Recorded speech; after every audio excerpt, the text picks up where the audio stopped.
Primeira leitura, Evangelho de João, capítulo 18, verso 1.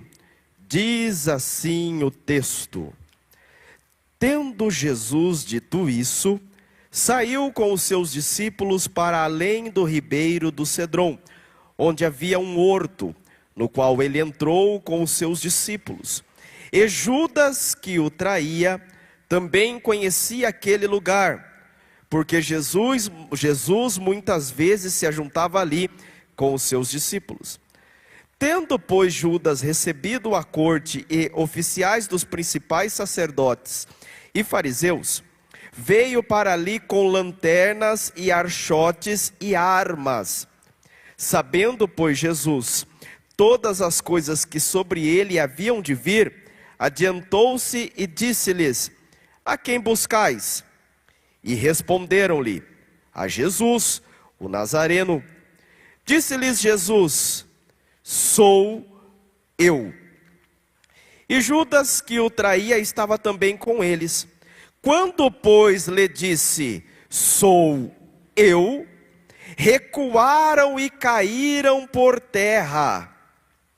Tornou-lhes, pois, a perguntar: A quem buscais? E eles disseram: A Jesus, o Nazareno. Jesus respondeu: Já vos disse que sou eu. Se, pois, me buscais a mim, deixar ir estes, para se cumprir a palavra que tinha dito: Dos que me deste, nenhum deles perdi. Então, Simão Pedro, que tinha a espada, olha só, se atentem ao detalhe. Então, Simão Pedro, que tinha a espada, desembainhou-a e feriu o servo do sumo sacerdote, cortando-lhe a orelha direita. E o nome do servo era Malco. Mas Jesus disse a Pedro: Mete a tua espada na bainha. Não beberei eu o cálice que o Pai me deu? Vamos lá. Lucas, capítulo de número 22, verso 50. E um deles, Pedro, feriu o servo do sumo sacerdote e cortou-lhe a orelha direita. Qual orelha, irmãos? E respondendo Jesus disse: Deixai-os, basta. E tocando-lhe a orelha, o curou.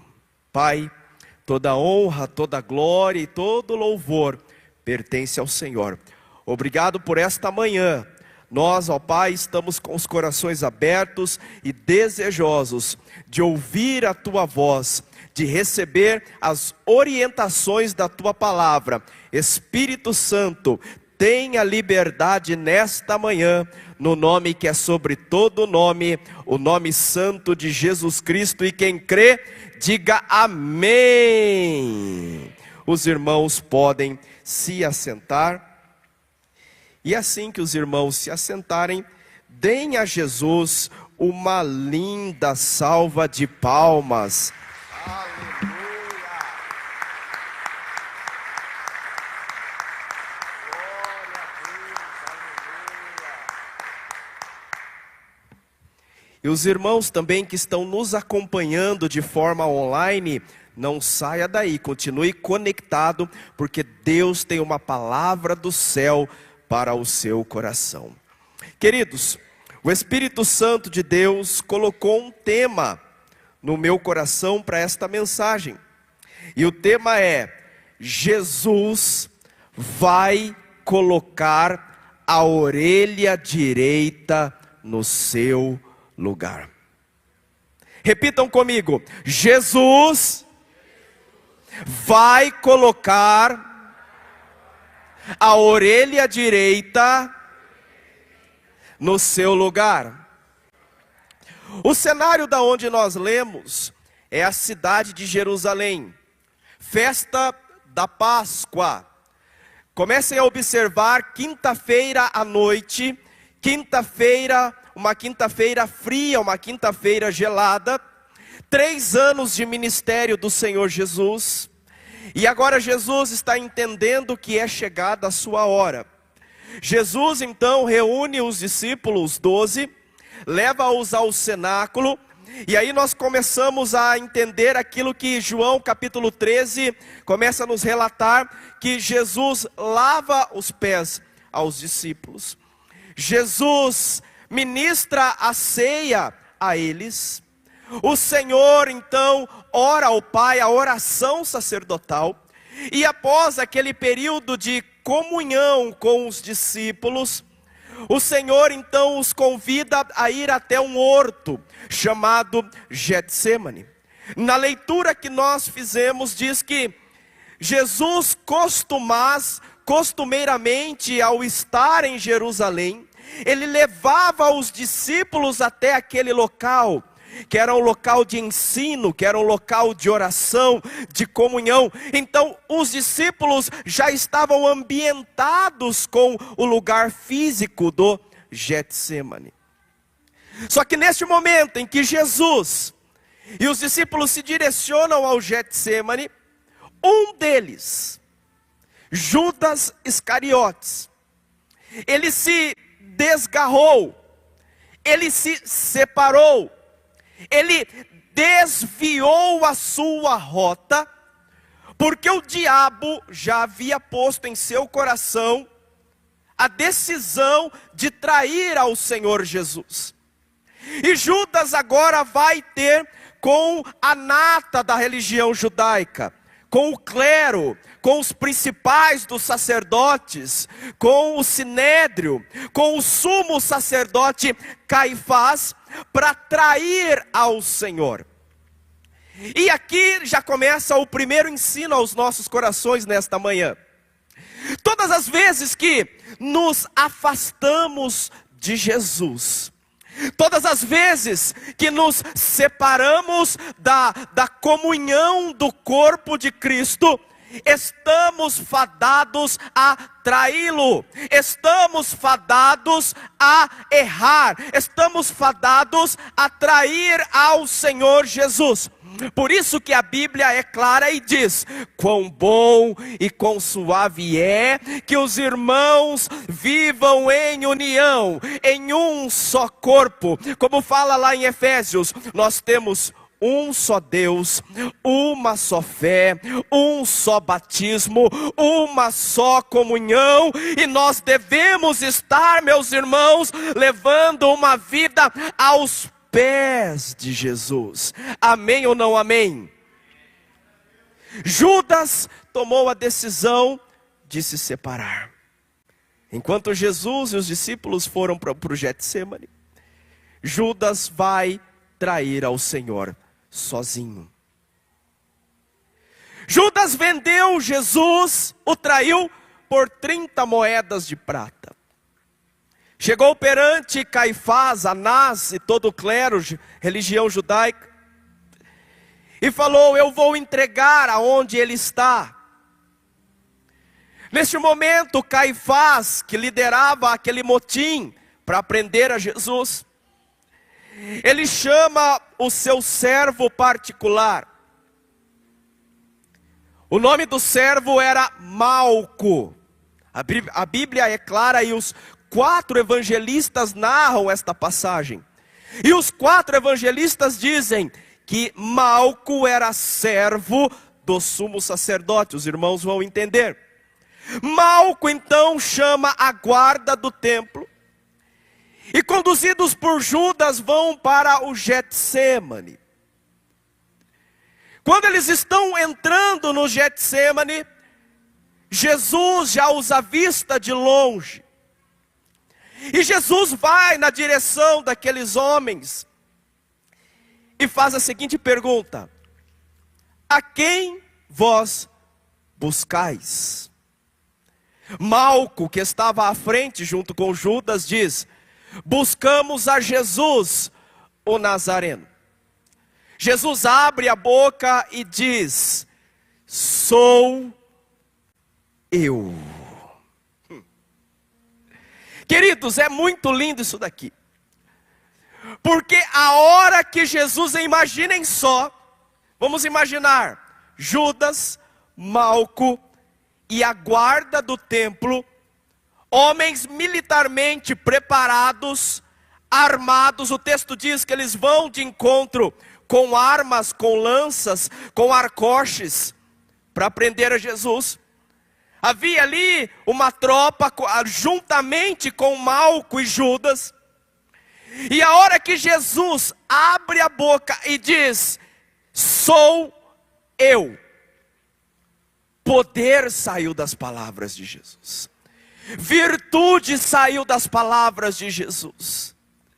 Majestade saiu da palavra de Jesus e foi de encontro àqueles homens, de sorte que a Bíblia fala que eles recuaram e caíram, ou seja, eles levaram uma rasteira espiritual. Vai pegando a visão e vai pegando a palavra para o seu coração.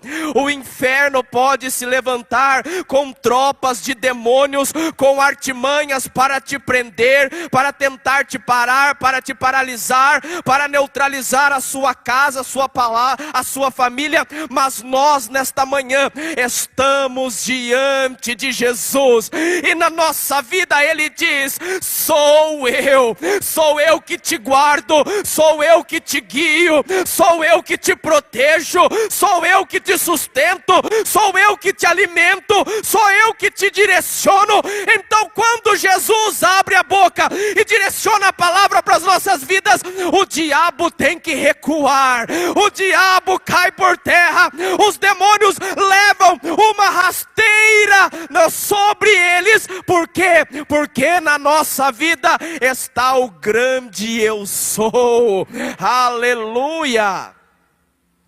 Quantos recebem esta palavra? Dê uma palavra de louvor, uma palavra de adoração a Ele. Aleluia! Aqueles homens se levantam meio assustados, imagine, cambaleando, não entendendo o que foi isso, que tsunami foi esse. E Jesus novamente pergunta: quem buscais, Malco? A Jesus.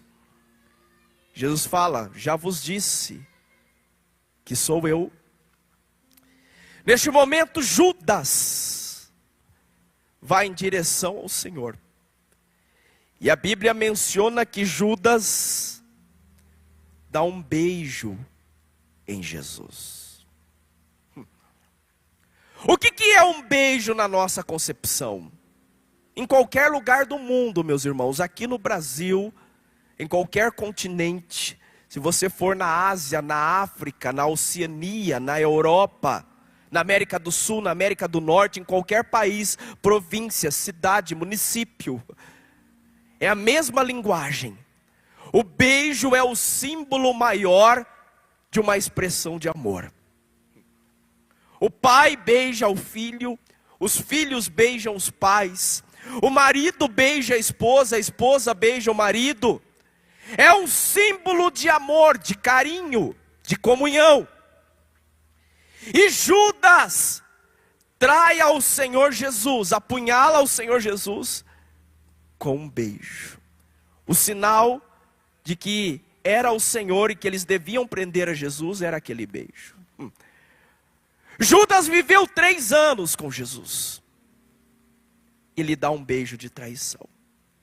Agora, o ensino que Jesus deixa para nós, porque Jesus sabia o que Judas estava fazendo, foi que mesmo com aquela punhalada, com um beijo de traição, Jesus olha para Judas. Eu acredito que ele abriu um sorriso e falou: amigo. Olha só, meus irmãos, a palavra de Jesus para os nossos corações é: não permita que a maldade dos outros tire a bondade de Deus que está no seu coração. Eu vou repetir novamente: nunca permita que a maldade dos outros tire a bondade e o amor que está no seu coração por Cristo Jesus. É por isso que Deus diz em sua palavra: minha é a vingança, eu recompensarei. E a Bíblia fala mais: a nossa luta não é contra a carne nem contra o sangue, mas sim contra os principados, potestades, contra o príncipe das trevas desse século, contra as hostes espirituais da maldade nas regiões celestiais. Pessoas vão errar conosco, sim, pessoas vão trair, e talvez nós, até em um momento de deslize, vamos errar contra outras pessoas. Mas, meus irmãos, não é motivo para nós fecharmos o coração, e também não é motivo para nós queremos devolver na mesma moeda, porque Jesus sabia que Judas tinha um desvio de caráter, mas Jesus confiou o maior cargo ali, legislativo, o maior cargo ali administrativo na mão de Judas. Judas era tesoureiro. Jesus sabia que Judas estava se separando naquele momento para o trair, mas mesmo assim, quando Judas chega e lhe dá um beijo, Jesus abre um sorriso e diz: amigo. Então não é porque os outros estão errando que eu vou errar. Olha a forma que Jesus tratou a Judas. Infelizmente, ao invés de se arrepender, Judas apenas teve remorso quando ele caiu em si, o tamanho da besteira que ele tinha feito. Porque se Judas tivesse feito como Pedro, que negou ao Senhor 3 vezes, mas quando Pedro caiu em si, o texto fala que ele chorou amargamente. E quem foi Pedro na história da igreja? Se Judas tivesse chorado amargamente, Deus o teria perdoado. Dá um beijo. Naquele momento, Malco dá uma ordem. E preste bem atenção nos detalhes. Prenda-o. E Malco, a hora que ele se levanta e dá essa ordem, Pedro, que tinha uma espada, Pedro desembainha aquela espada e desfere um golpe contra Malco. No calor da situação, Pedro não acertou aquele golpe, mas aquele golpe foi o suficiente para amputar a orelha direita de Malco. Imaginem, meus amados, a dor que Malco sentiu em ter a sua orelha direita decepada. Mas nós vamos entender que muito maior do que a dor física foi a dor do coração de Malco. Porque, diferentemente do que nós crescemos às vezes na fé achando que era, Malco nunca foi soldado. Malco, ele tinha um sonho. O sonho de Malco era ser sacerdote. E Malco estava se preparando uma vida inteira para se tornar um sacerdote. E se tornar sacerdote não era uma coisa fácil, não era algo fácil. Primeiramente, era apenas um grupo seleto. Uma única tribo de Israel podia ter os sacerdotes. Então o primeiro critério para se tornar sacerdote era ser levita, porque lá atrás, quando Deus, através de Moisés, tirou os filhos de Israel do Egito, Deus escolheu a tribo de Levi, Deus escolheu Arão, irmão de Moisés, para ser sacerdote, sumo sacerdote, seus filhos, os filhos de Arão, como sacerdotes, e daí em diante, os levitas tomariam conta de todo o trabalho sacerdotal. Então o primeiro requisito era ser levita. Para que os irmãos entendam, nem todo levita era sacerdote, mas todo sacerdote tinha que ser levita. Quem nasce em Piracicaba é o quê? Piracicabano. Muitos dizem caipiracicabano, né? Quem nasce em Piracicaba é piracicabano. Todo brasileiro é piracicabano? Não, somente quem nasce em Piracicaba. Mas todo piracicabano é brasileiro. E assim era. Nem todo levita, nem todos que nasciam levita eram sacerdotes. Mas para ser sacerdote tinha que ser levita. Segundo ponto, tinha que se estudar na faculdade para o sacerdócio. Eram 8 anos de faculdade. E Malco estava concluindo o seu 8º ano. Porque no último ano tinha que se fazer um estágio com o sumo sacerdote, que na época era Caifás. Então Malco estava concluindo a universidade, estava no estágio com Caifás, e estava então pronto, preparado para ir para o último estágio, que era ser consagrado.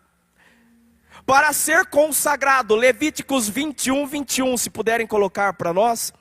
Levítico 21, 21. Para ser consagrado sacerdote, tinha que ser fisicamente perfeito. Vai chegar para nós, Levítico 21, 21, que fala ali. Para ser sacerdote, olha o que diz. Nenhum homem da descendência de Arão, o sacerdote, em quem houver alguma deformidade, se chegará para oferecer ofertas queimadas do Senhor. Defeito nele há. Então fisicamente tinha que ser perfeito. Aí coloque para nós, querido, Levíticos 8, 22 e 23. Olha o que diz. Depois, fez chegar o outro carneiro, o carneiro da consagração. E Arão com seus filhos puseram as suas mãos sobre a cabeça do carneiro. E degolou-o, e Moisés tomou do seu sangue, e o pôs sobre a ponta da orelha direita. Sobre qual orelha, meus irmãos? De Arão, e sobre o polegar da mão direita, e sobre o polegar do seu pé direito. Então, tinha que ser da tribo de Levi, tinha que passar pela universidade para chegar ao sacerdócio, tinha que fisicamente não ter nenhum defeito, por isso que não podia Malco ter uma amputação. Ele tinha que ser perfeito conforme Levítico 21, 21. E depois partia para a consagração. A consagração começava como? Primeiramente com o sangue do sacrifício. Era ungido a ponta da orelha direita. Era ungido o polegar da mão direita. E era ungido o polegar do pé direito. Espiritualmente para nós, orelha direita, a maioria das pessoas são destras. Então, a orelha direita representa que é onde entram as informações. E espiritualmente que nós estejamos com os nossos ouvidos preparados para ouvir a voz do Senhor, direcionados pela palavra que vem do sangue do Cordeiro. Em nome de Jesus, nesta manhã, que a sua orelha, que os seus ouvidos espirituais sejam ungidos pelo sangue de Jesus, para que a palavra de Deus penetre no seu coração, na sua alma, para que você seja uma videira frutífera. Jesus disse: não me escolheste vós a mim, mas eu vos escolhi a vós, e vos nomeei, para que vades e deis fruto, e o vosso fruto permaneça. E a fé vem pelo ouvir, e ouvir a palavra de Deus. O sangue de Jesus sobre a nossa orelha. Era ungido o polegar direito, da mão direita. Porque mãos representam trabalho, produção, pessoa ativa, produtiva, em nome de Jesus. Provérbios capítulo 3, versículo 16.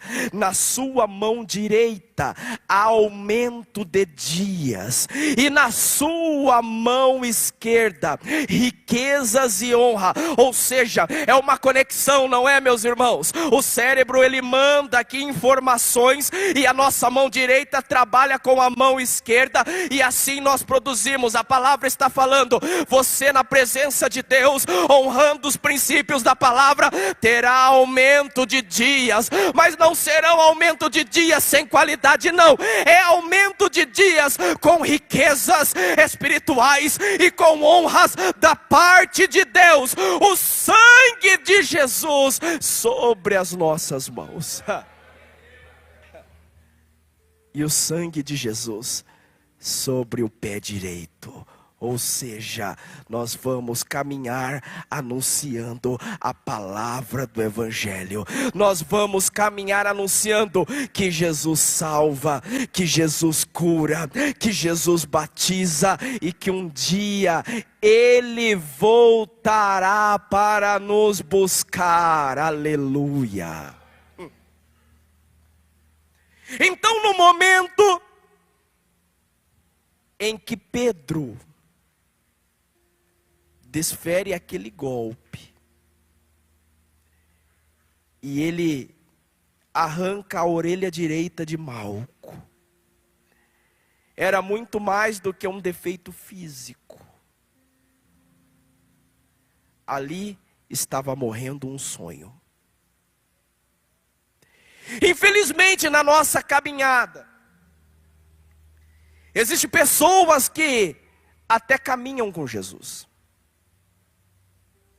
até estão dentro da igreja, até conhecem a palavra, até vivenciaram de experiências com Jesus, mas ainda tem espada para ferir as outras pessoas. Em nome de Jesus, aqui eu creio e eu sei que esta igreja é bem pastoreada e que esta igreja é sarada.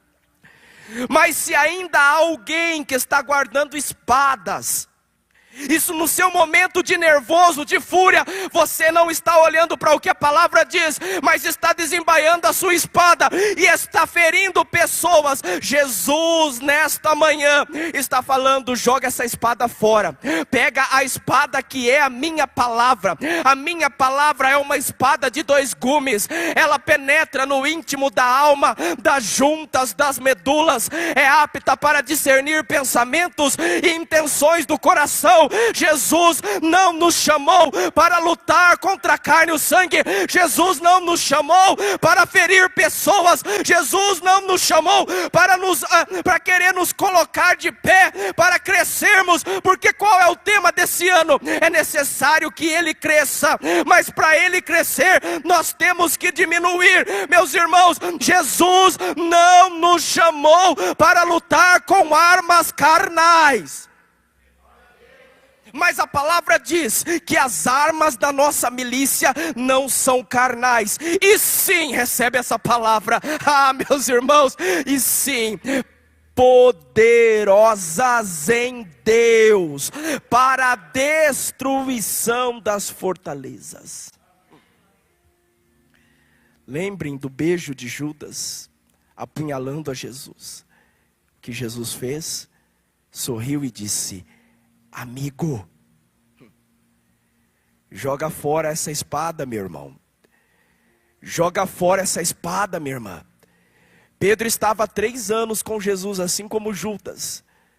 Pedro viu Jesus andar sobre as águas, multiplicar pães e peixes, curar enfermos, ressuscitar mortos, pregar o amor, mas mesmo assim, ainda Pedro não tinha se convertido. Por isso que Jesus disse, Pedro uma vez chamou Pedro e disse, Pedro, quando te converteres, cuide da minha igreja. Pedro ainda não tinha se convertido, então ele, como tinha o gênio forte, ele guardava lá uma espada. Vá que precise, vá que em algum momento eu preciso me impor, vou deixar uma espadinha escondida aqui. Jesus sabia que Pedro tinha espada, mas não falava nada, e Pedro achava que Jesus não sabia. Pedro mantinha aquela espadinha lá escondida para uma hora de combate.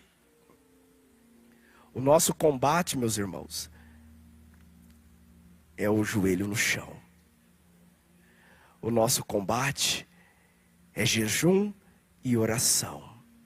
O nosso combate, mesmo que tudo vá na contramão, o nosso combate é seguir os princípios da palavra de Deus.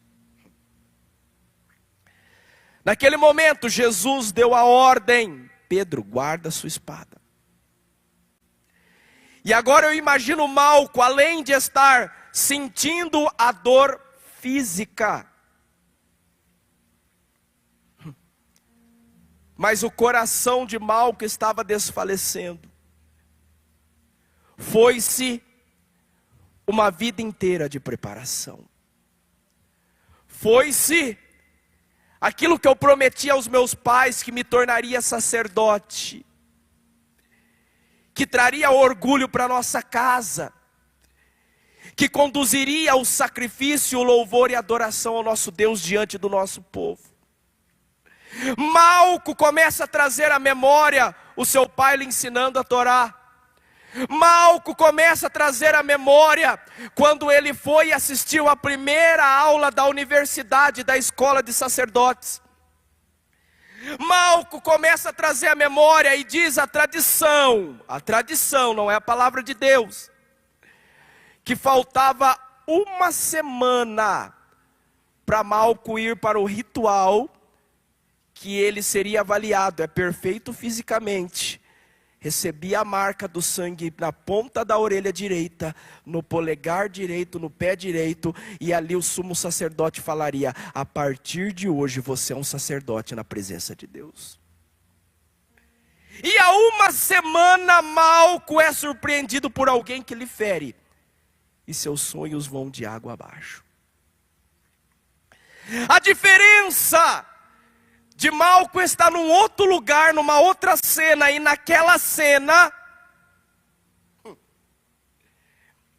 é que Malco foi ferido, recebeu um trauma na frente de Jesus. E todo trauma na frente de Jesus se torna experiência e testemunho para a glória de Deus. Eu acho que os irmãos não entenderam pela reação. Eu ouvi 1, 2, glória a Deus. Todo trauma na frente de Jesus se torna experiência e testemunho para a glória de Deus. Talvez, meus irmãos, para o crescimento espiritual, para nós avançarmos na fé, para nós termos experiência com Deus, serão necessários na nossa história alguns traumas. Mas se esses traumas vierem na presença de Jesus, meus irmãos, sonho não morre na presença de Jesus. Mas morto não fica morto na presença de Jesus. Pode ver na palavra: todo morto que atravessou o caminho de Jesus ressuscitou. Todo cego que se apareceu diante de Jesus passou a enxergar. Todo mudo na presença de Jesus passou a falar. Todo paralítico na presença de Jesus voltou a andar. Jesus, ele é um especialista em ressuscitar sonhos. Aleluia, ramante que nemanaraço, haramante nemanalase. Eu sinto a presença de Deus aqui nesta manhã. Eu sinto a presença do Espírito Santo. Comece a sentir Ele aí, sinta Ele aí. Vai sentindo o toque da grandeza do Senhor. Talvez você tenha sido acertado por um golpe, por uma traição, por uma amputação na sua vida espiritual.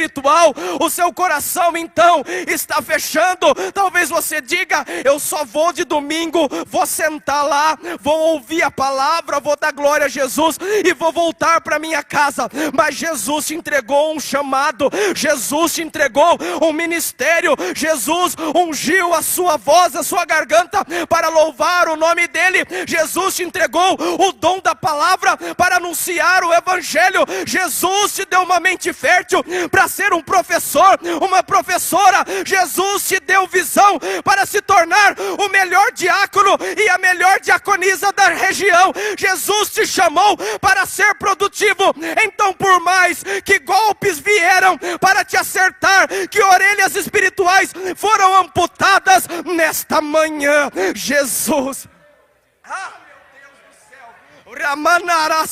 a presença dele está aqui. Jesus está baixando, pegando a sua orelha espiritual, sorrindo e dizendo: o seu sonho não acabou, o chamado na sua vida não acabou. Nesta manhã, nesta campanha dos 12 dias, nesse ano de 2025, Jesus coloca a orelha direita no seu devido lugar. Jesus te chama para ser produtivo e produtiva. Meus irmãos, não vai morrer sonhos diante de Jesus. Quantos podem levantar as mãos e dar uma palavra de louvor e de adoração a Ele, somente a Ele, a glória e a adoração.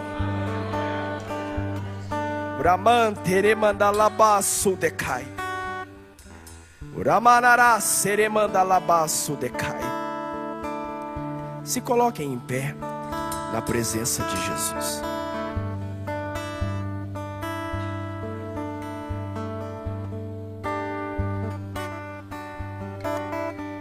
Se há alguém no nosso meio que em algum ponto dessa palavra o Espírito Santo tocou na sua alma, e o Espírito Santo tem falado, ministrado ao seu coração: eu ainda tenho algo especial na sua vida, não acabou não. Sou eu que restauro a sua orelha espiritual. E você quiser, venha tocar no altar. Profeticamente saia do seu lugar e venha tocar no altar. Hoje Jesus restaura ministérios. Hoje Jesus ressuscita sonhos. Hoje Jesus te dá um chamado, mais um: venha, volta. Eu preciso de você na minha obra. Venha tocar no altar. Raman teremandarabassu rekandalabase decai. Urimanaramassu rekandalamasso recai. Falaram palavras de maldição contra a sua vida. Te humilharam, falaram que não chegaria a lugar nenhum. A família não é de renome, a condição financeira é difícil. Te acertaram com golpes de uma espada que é muito mais mortífera, a espada chamada língua, e trouxeram traumas para a sua alma. Uma dor física não dói tanto quanto a dor da alma, mas nós estamos diante de Jesus, e Jesus diz assim: vinde a mim, todos que estáis cansados e sobrecarregados, e eu vos aliviarei. Tomai sobre vós o meu jugo e aprendei de mim, que sou manso e humilde de coração, e encontrareis descanso para a vossa alma, porque o meu jugo é suave e o meu fardo é leve. Jesus nesta manhã está colocando a orelha no lugar. Uramanará seremanta lamante kenebasu decai. Urianda lamante kenemandaramase ricanda lamase. Os que estão aqui na frente, toquem no altar e vai falando para Jesus aonde está a sua dor, o seu trauma.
adore a Ele, você no seu lugar. Vai adorando a Ele. Acesse ao trono da graça nesta manhã. Aleluia.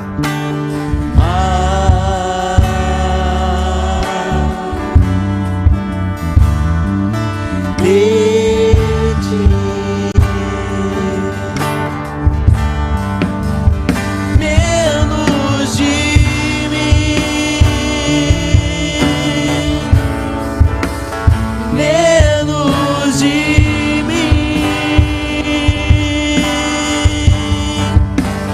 menos de mim,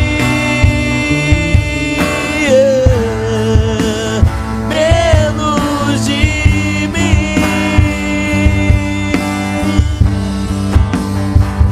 Que Ele cresça, eu diminua, Ele apareça, eu me constranja com a tua glória e todo seu amor, infinita humildade, servos de todos os irmãos.